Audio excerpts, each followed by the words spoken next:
Welcome to Tamil Tech travel. இந்த எபிசோடில் நம்ம எந்த ஊரை பற்றி பார்க்க போகிறோம் அப்படின்னா நம்ம ஏற்காடை பற்றி பார்க்க போகிறோம். ஸோ லாஸ்ட் எபிசோடில் பார்த்திங்கன்னா நம்ம வந்து ஊட்டியை பற்றி பார்த்துருந்தோம். ஸோ இப்போ நமக்கு வந்து இப்போது ஹாலிடே சீசன், எல்லோரும் நம்ம நிறைய ட்ராவல் பண்ணுவாங்க அப்படிங்கிறதுனால நம்ம ஒரு ஏற்காடை பற்றி பார்க்க போகிறோம்.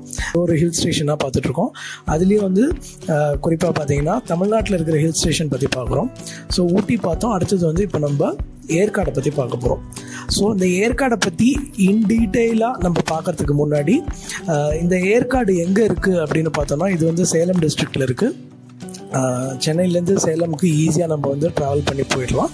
எப்படி போகலாம், அங்கே என்ன இருக்குது பார்க்குறதுக்குங்கிறது நம்ம ஏற்காடு எப்படி போகலாங்கிறத பார்க்கலாம். சென்னையிலேருந்து ஏற்காடு வந்து நம்ம சேலம் போயிட்டு போகலாம், இல்லைனா கோயம்புத்தூர் போயிட்டு நம்ம அங்கேருந்து வரலாம். நியரஸ்ட் ஏர்போர்ட்டுன்னு பார்த்தீங்கன்னா கோயம்புத்தூர்லேருந்து வரலாம், சேலம்க்கு ஏர்போர்ட் கிடையாது. ஸோ அதனால் சென்னையிலேருந்து சேலமுக்கு நம்ம ட்ரெயின் எடுத்துக்கலாம். ட்ரெயின் எடுத்தோம் அப்படின்னா இங்கேருந்து காலையில் கிளம்புனோம்னா நமக்கு வந்து நிறைய ட்ரெயின் இருக்குது. அதுவும் வந்து சதாப்தி எக்ஸ்பிரஸ் இங்கேருந்து காத்தால கிளம்புது. 6 மணிக்கு கிளம்பி 10 மணிக்கு வந்து சேலம் போய்டும். அங்கே சேலமில் நீங்கள் இறங்கிட்டீங்க அப்படின்னீங்கன்னா சேலம்லேருந்து நீங்கள் வந்து Tamil Nadu state transport corporation buses இருக்குது. அப்படி இல்லைன்னா நீங்கள் கார் அரேஞ்ச் பண்ணிக்கலாம். இது 2 விதமான மோடில் நீங்கள் அங்கே போகலாம். காரில் போனீங்கன்னா உங்களுக்கு சேலம் டு ஏற்காடு போகிறதுக்கு 2500 rupees கேட்பாங்க. நீங்கள் பஸ்ஸில் போனீங்கன்னா அதே 200 rupeesக்குள்ளே நீங்கள் பஸ்ஸில் போயிடலாம், தமிழ்நாடு ஸ்டேட் டிரான்ஸ்போர்ட் கார்பரேஷன் பஸ்ஸில். ஸோ இது 2 விதமாக ஏற்காடு போய் ரீச் பண்ணிடலாம் சேலம்லேருந்து. கோயம்புத்தூர் வந்தீங்கன்னா கோயம்புத்தூர் ஏர்போர்ட்டில் நீங்கள் இறங்கிட்டு அங்கேருந்து நீங்கள் காரில் வந்துடலாம். That will cost you again around 3000 to 4000 rupees ஆகும். So these are the ways by which you can reach to Yercaud. ஸோ இப்போ ஏற்காடு ரீச் பண்ணியாச்சு. ஏற்காடு எந்த மாதிரி ஒரு ஹில் ஸ்டேஷன் அப்படின்னு பார்த்தோன்னு பார்த்தீங்கன்னா, இது வந்து சி லெவல்லேருந்து 1500 meters அபவ் லெவல் இருக்குது. அதுக்கப்புறம் 4700 feet ஹையில் இருக்குது. ஸோ இதோட கிளைமேட் கண்டிஷன்ஸ் எப்படி இருக்கும் அப்படின்னு பார்த்தீங்கன்னா, இது வந்து ஊட்டி மாதிரி ரொம்ப சில்லுன்னு இருக்காது, but at the same time ஆனால் வெயிலும் இருக்காது. ஓரளவுக்கு நமக்கு வந்து நல்லாவே இருக்கும். இங்கே வந்து உங்களுக்கு வந்து ஜூன்லேருந்து செப்டம்பர் மட்டும் உங்களுக்கு மழை சீசனு. ஸோ அதனால் உங்களுக்கு வந்து அந்த டைமில் வந்து மழை இருக்கும். மற்ற டைம்லலாம் பார்த்தீங்கன்னா உங்களுக்கு செப்டம்பருக்கு அப்புறம் பார்த்தீங்கன்னா உங்களுக்கு வந்து வின்டர் சீசன் ஆரம்பிச்சிடும். ஓரளவுக்கு நல்லாவே இருக்கும். டிசம்பர் ஜனவரியில் பீக்கில் இருக்கும், நல்ல வின்டர் இருக்கும், ஸ்னோஃபால் இருக்காது.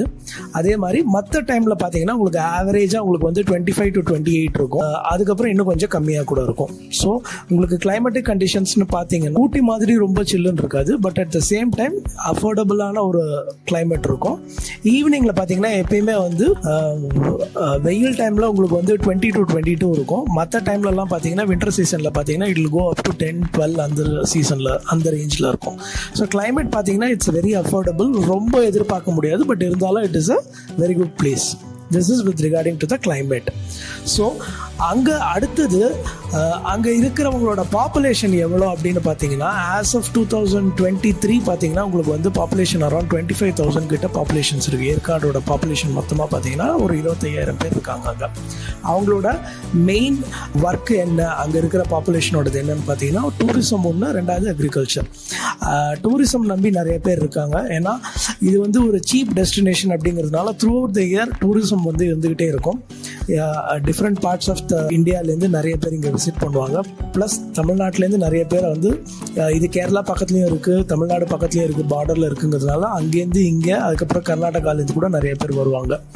So money earning for the people over there. So இது 2 தான் மெயின் அங்கே, டூரிசம் அண்ட் அக்ரிகல்ச்சர். இந்த ஏற்காடில் இப்போ பார்க்க போகிற இடம் என்னென்ன இருக்குது, சைட் சீயிங்க்கு என்னென்ன இருக்குது அப்படின்னு பார்த்தீங்கன்னா, இங்கே நிறைய ஹில்ஸ் இருக்குங்க, அதுக்கப்புறம் ஃபால்ஸ் இருக்குது. ஸோ பேசிக்காக பார்த்தீங்கன்னா பாப்பி ஹில்ஸ் அப்படின்னு ஒரு இடம் இருக்குது. இது வந்து கிட்ஸோட போனீங்கன்னா அங்கே வந்து பார்த்து விளையாடுறதுக்கான இடம் வந்து. ஸோ இதை வந்து மிஸ் பண்ணிடாதீங்க. அதுக்கப்புறம் ஃபால்ஸ் பார்த்தீங்கன்னா கிளியூர் ஃபால்ஸ் இருக்குது. அதுக்கப்புறம் வந்து ரோஸ் கார்டன் இருக்குது. அதுக்கப்புறம் வியூ பாயிண்ட் அப்படின்னு பார்த்தீங்கன்னா உங்களுக்கு வந்து மஞ்சுக்குட்டை வியூ பாயிண்ட் இருக்குது. ஸோ இந்த மாதிரி இடம்லாம் இங்கே வந்து மிஸ் பண்ணாமல் பார்க்க வேண்டிய இடங்கள். இங்கே வந்து ஹார்ட் ஆஃப் த சிட்டியில், சென்டர் ஆஃப் த சிட்டியில் பார்த்தீங்கன்னா இங்கே ஒரு பெரிய லேக் இருக்குது. இந்த லேக்கில் வந்து போட்டில் நம்ம வந்து போய் டைம் ஸ்பெண்ட் பண்ணுறதுக்கான சான்சஸ் நிறையா இருக்குது. அங்கே பார்த்தீங்கன்னா உங்களுக்கு வந்து 150லேருந்து உங்களுக்கு 250, 350 டிபெண்டிங் அப்பான் த பீப்புள், நீங்கள் எவ்வளோ பேர் போகிறீங்களோ அதுக்கேற்ற மாதிரி சார்ஜஸ் இருக்குது. இது வந்து தமிழ்நாடு டூரிசம் கார்பரேஷன் தான் ஹேண்டில் பண்ணுறாங்க. ஸோ அங்கே போயிட்டு நீங்கள் டிக்கெட் வாங்கிட்டு நீங்கள் போட்டில் வந்து நல்லா ஹாயாக ஒரு 1/2 hour இல்லை 1 hour நல்லா வந்து கிளைமேட் என்ஜாய் பண்ணிவிட்டு நல்லா போட்டிங் போய்ட்டு வரலாம் ஃபேமிலியோட. அப்பார்ட் ஃப்ரம் தட் இந்த நான் மென்ஷன் பண்ண பிளேஸ் எல்லாம் பார்த்தீங்கன்னா Poppy hills, Kiliyur falls, Manjukottai view point. அதுக்கப்புறம் இங்கே வந்து மேலே பார்த்தீங்கன்னா டெம்பிள்னு பார்த்தீங்கன்னா இங்கே வந்து சர்வராயன் டெம்பிள் அப்படின்னு சொல்லிட்டு பீக் ஆஃப் த ஹில்லில் இருக்குது. ஸோ அந்த டெம்பிளையும் நீங்கள் மிஸ் பண்ணிடாதீங்க. அதுக்கப்புறம் இன்னொரு வியூ பாயிண்ட் பார்த்தீங்கன்னா பகோடா வியூ பாயிண்ட் அப்படின்ட்டு ஒரு வியூ பாயிண்ட் இருக்குது. ஸோ இந்த ஒரு வியூ பாயிண்ட்டையும் மிஸ் பண்ணிடாதீங்க. அங்கே போயிட்டு நீங்கள் ஃபோட்டோ எடுக்கலாம். இட் இஸ் வந்து டாப் ஆஃப் த ஹில்லில் இருக்குது. ஸோ ரொம்பவே நல்லாயிருக்கும் அந்த ஹில் பாயிண்ட். அடுத்து அங்கே தங்கக்கூடிய இடம், ஹோட்டல் ஃபெசிலிட்டி, ஃபுட் என்ன இருக்குது அப்படின்னு பார்த்தீங்கன்னா ஏற்காடில் பார்த்தீங்கன்னா ஊட்டி மாதிரி ரொம்ப நிறைய எக்கச்சக்கமான ஹோட்டல் கிடையாது இங்கே. ஆனால் இங்கே டீசெண்டாக தங்கறதுக்கான இங்கே நிறைய ரிசார்ட்ஸ் இருக்குது. அதுக்கப்புறம் ஹோட்டல்ஸும் நிறையா இருக்குது. ஆவரேஜ் காஸ்ட் பார்த்தீங்கன்னா நான் பீக் சீசனில் 1500 rupeesலேருந்து 3500 rupees மட்டும் இருக்குது. சம்டைம்ஸ் 4000 கூட இருக்குது, depending upon the star rating of the hotel.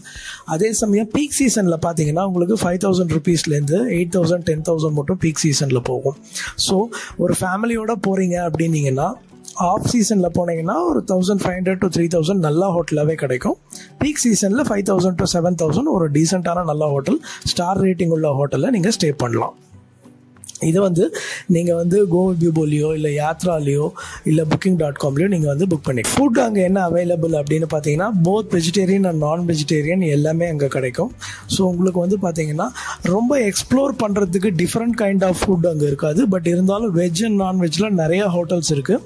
நீங்கள் அங்கே எக்ஸ்ப்ளோர் பண்ணி ஒரு ஃபேமிலி ஆஃப் 4 போனீங்கன்னா உங்களுக்கு ஈஸியாக ஒரு 1000 to 1500 rupeesக்குள்ளே தாராளமாக சாப்பிட்லாம். So veg and non veg options இருக்குது, நிறையா ஹோட்டல் இருக்குது. நீங்கள் பார்த்து சூஸ் பண்ணி என்ஜாய் பண்ணலாம். ஸோ இதை நீங்கள் பார்த்துட்டு நீங்கள் எப்படி இருக்குது அப்படின்ட்டு உங்களோட எக்ஸ்பீரியன்ஸை நீங்கள் மறக்காமல் ஷேர் பண்ணுங்கள். தேங்க்யூ ஃபார் வாட்சிங்.